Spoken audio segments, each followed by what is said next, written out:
Desde a Conferência de Berlim de 1884, que marcou a colaboração europeia na divisão territorial da África, até 1914, 90% da África era controlada pelos países europeus. Apenas 2 países permaneceram independentes, Libéria e Etiópia. A história da Etiópia é bastante simples. Itália invadiu a Etiópia em 1895. Os etíopes venceram os italianos. Agora, a Libéria, apesar de nunca ter lutado para sua liberdade contra colônias europeias, a Libéria ainda foi um produto do colonialismo profundamente ligado aos Estados Unidos. Então, por que a Libéria nunca foi colonizada? A verdade sobre a Libéria não ter sido colonizada não é simples. É uma história de injustiça, escravidão, interesse da minoria da elite americana, geopolítica e o imperialismo americano. E a mais estranha de todas as razões foi o medo dos relacionamentos interraciais. Exatamente isso que você ouviu. Os relacionamentos interraciais fizeram com que a Libéria não fosse colonizada.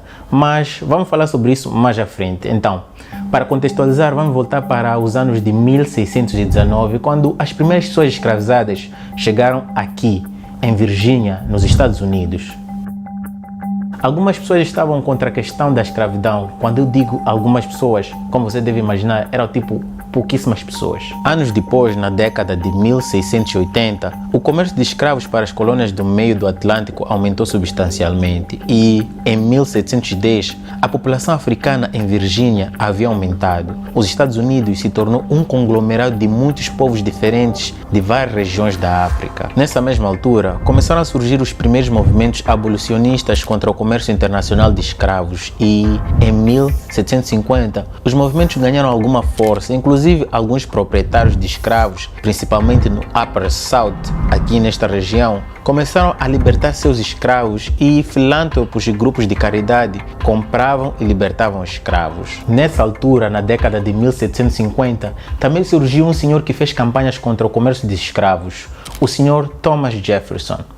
Ok, tenta se lembrar desse senhor porque vamos falar dele mais à frente, pois ele também é uma peça muito importante nessa história. Então, esses movimentos de abolição contra a escravatura por si só não eram suficientes, as campanhas não tinham grande dimensão. 15 anos depois, com o início da Guerra da Independência dos Estados Unidos contra a coroa britânica, entre 1765 e 1775, os revolucionários americanos queriam apoio para aumentar o seu exército. Então, começaram a oferecer liberdade para os escravos que lutassem ao seu lado contra a coroa britânica. Sendo assim, muitos escravos fugiram e aderiram à guerra com a esperança de se tornarem livres.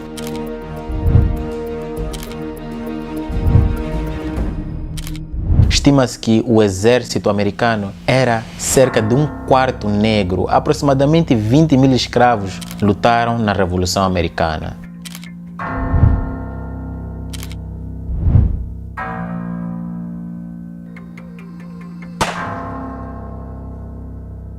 Lembram-se deste senhor, Thomas Jefferson? Durante a Revolução Americana, Jefferson representou a Virgínia no Congresso e mais tarde ele foi o principal autor da Declaração da Independência. Os Estados Unidos da América se tornou uma nação independente em julho de 1776. Os negros que lutaram durante a Revolução e que tinham sido prometidos liberdade tornaram-se livres. Não se tornaram livres, não pelo menos imediatamente, e era de se esperar, né? Temos que concordar que a oferta de liberdade foi projetada principalmente por razões e interesses dos rebeldes americanos, que queriam aumentar o seu exército e não por razões morais ou humanitárias. Todavia, com os Estados Unidos independentes, Jefferson continuava a fazer campanhas contra o comércio de escravos e exigia medidas imediatas para libertar os outros escravos. Nas primeiras 2 décadas, tanto o governo de George Washington e seu sucessor John Adams, pouco se fez para a abolição da escravatura e, em 1800, Thomas Jefferson assumiu a presidência e fez com que legislaturas estaduais e indivíduos tomassem medidas para libertar escravos. Em 1804, todos os estados do norte haviam aprovado leis proibindo a escravidão. 3 anos depois, em 1807, o Congresso agiu sobre o conselho do presidente Jefferson e tornou a importação de escravos do exterior um crime federal. Os ex-escravos e outros negros livres sofreram discriminação social e eles eram por muitos considerados não cidadãos e também eram indesejados, apesar de que eles trabalhavam muito e recebiam muito pouco. Brancos nativos diziam que eles estavam a tirar emprego dos brancos, o que não é verdade, o motivo era outro. Eu sei que você está aqui para ver história da Libéria, porque que a Libéria não foi colonizada. E você deve estar a pensar, Rui, porque estás a contar a história de que parece dos Estados Unidos. É uma história sim dos Estados Unidos, mas também é a história da Libéria. E você já vai perceber. E vai fazer todo sentido. Então, sendo assim, alguns abolicionistas, como o próprio Thomas Jefferson, estavam entre aqueles que propuseram realocar os negros livres para a África. A questão é, por que vários americanos nativos queriam que os negros voltassem para o seu continente de origem? Por bondade? Porque os negros estavam a levar os seus trabalhos? Claro que não, né? Apesar de existirem sim alguns abolicionistas, a verdade é que a maioria estava preocupada com o crescente relacionamento interracial. Engraçado é que o próprio presidente Jefferson era um safado. Ele tinha um relacionamento com uma mulher negra de 14 anos, a senhora Sally Ames, uma mulher escravizada. Jefferson teve pelo menos 6 filhos com Ames. Agora eu me pergunto, será que ele também teria realocado a menina Ames? Será? O que você acha? Comenta aí.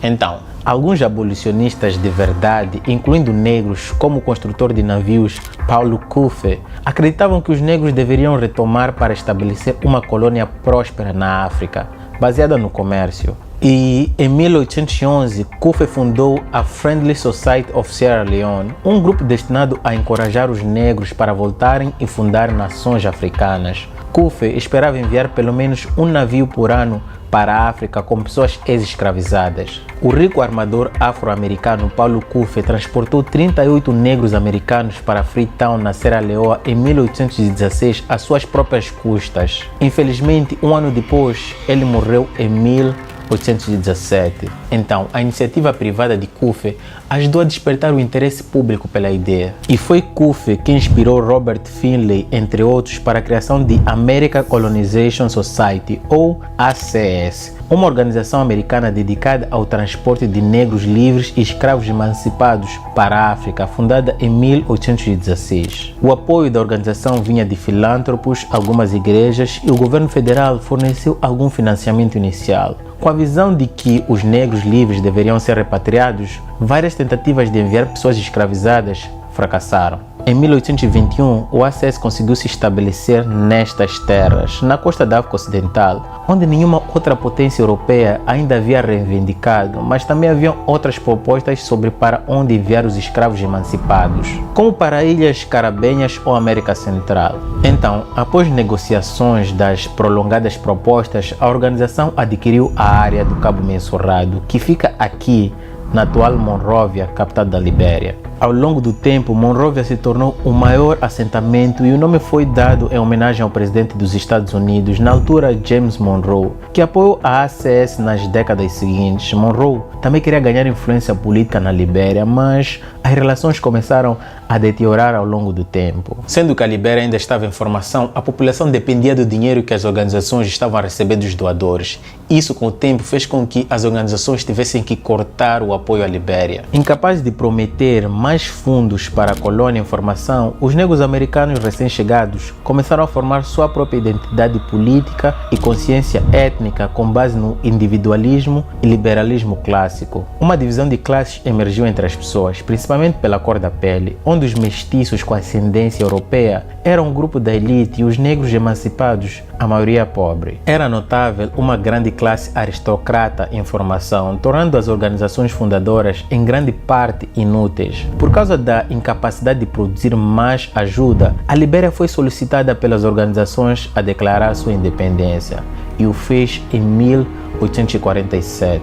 Em 26 de julho de 1847, houve declaração da independência da Libéria. Estabeleceram a República da Libéria livre e independente. Joseph Jenkins Roberts, foi nomeado o primeiro presidente da Libéria. Desde então, a República da Libéria instituiu um governo inspirado nos Estados Unidos. Inclusive, a bandeira da Libéria se parece com a dos Estados Unidos. Levou vários anos para outras nações reconhecerem a independência da Libéria, principalmente a Grã-Bretanha, que só reconheceu em 1848, e a França em 1852. A Libéria manteve sua independência durante a disputa pela África pelas potências coloniais europeias durante o final do século XIX, mantendo-se na esfera de influência americana. A Libéria hoje ainda transmite muitas das ideologias e princípios nas quais os Estados Unidos da América foi fundada. Então, sabendo de toda essa história, eu tenho que te perguntar, o que você acha? Você acha que a América teve uma colônia na África? Por favor, deixe-me saber os seus pensamentos sobre a extensão e formação da Libéria. E o nosso vídeo termina por aqui. Então, atualmente os Estados Unidos não têm uma grande influência na Libéria como teve anteriormente. E se você quiser que eu fale da situação atual da Libéria, também comenta aí embaixo, até porque por alguns é considerado um estado falho. Comenta aí embaixo que eu farei um vídeo e claro, você também pode me sugerir outros tópicos e temas para serem abordados aqui no canal.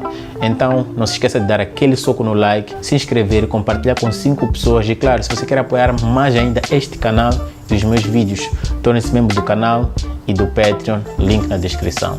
Esse é o começo, tamo juntos, peace.